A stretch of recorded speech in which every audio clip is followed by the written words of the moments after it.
Thank you both. Godspeed. You. Thank the gentleman, Mr. DeLauro. Thank you very much, Mr. Chairman. I have two questions, Dr. Wallander, for you first, and then one to both you and Mr. Sims. Dr. Wallander, you said in your testimony at the close that, very important statement, our ability to provide Ukraine's forces with the capabilities they need rests on continued bipartisan support for this mission in the Congress. And I would add that it rests on continued bipartisan support through this committee. We have heard in some quarters that members have suggested that it may be time to end sending U.S. aid to Ukraine. So just on this point, how devastating would it be for Ukrainian forces if the U.S. Did cut back on aid or cut it off? How quickly would Russian forces overtake the Ukrainian military if we did cut off aid? Can you estimate the time $9 billion that we appropriated in security assistance will take to use? How quickly is more funding necessary to provide the Ukrainian military with the defense capabilities that they need to outlast the Russian forces? Second question to both of you. In recent weeks, President Zelensky has pleaded with the U.S. lawmakers and President Biden for additional funding and specific resources. It's a question for the two of you. With respect to administering the funding provided in 2022 and 2023, which sorts of munitions are being prioritized? How quickly are they being deployed? Is there anything that we can do to speed up deployment of such munitions? Is there to be, if there is to be an additional Ukraine supplemental, what other munitions would you prioritize getting to Ukraine first? Dr. Wallander. Thank you, Congresswoman. I think the most important thing to understand is that President Putin, in the face of reality, has not changed his strategic objectives in this war. And his strategic objectives is to subjugate Ukraine. A sensible leader would have looked at the failures of his military, at the pain to his economy, and changed his war aims. We're not seeing that.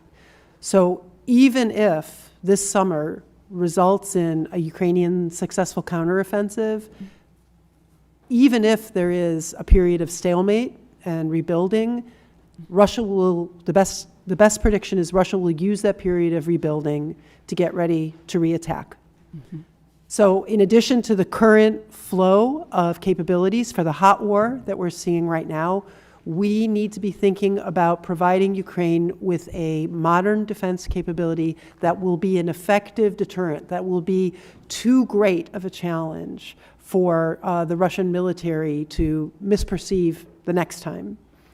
And so there's the near term, which has been generously supported by the American people with the supplemental that we have. And as I indicated, we feel confident that that will see us through this current battle. But there will be a requirement to think longer term as well, a modernization, and not just the United States. We are working with European allies and partners and actually globally with countries to think about that. So I know that's probably not the answer everyone wants to hear.